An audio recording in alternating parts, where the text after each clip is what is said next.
sahaja dalam maju. Yang penting. Ha? Apa sahaja le? Apa sahaja?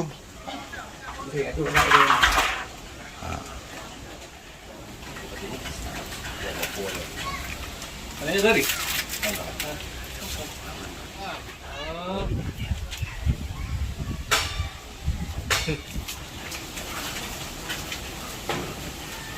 Ocok halal le.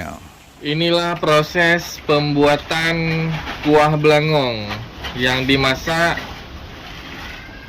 setelah proses kurban selesai oleh panitia kurban di Busu Pulau Masjid.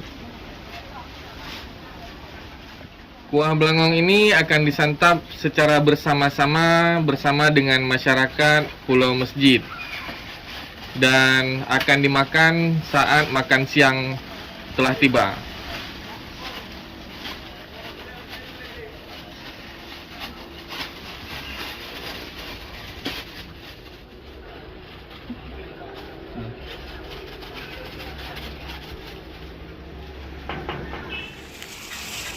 Well, orang dia macam kita nak bagi kuah ni nak le kami ubek.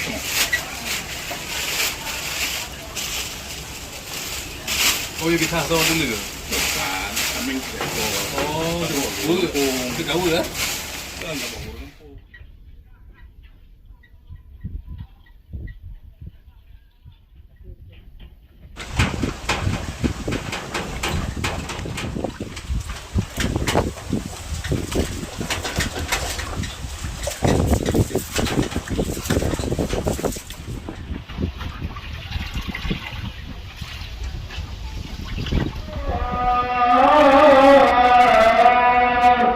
Sampai apa?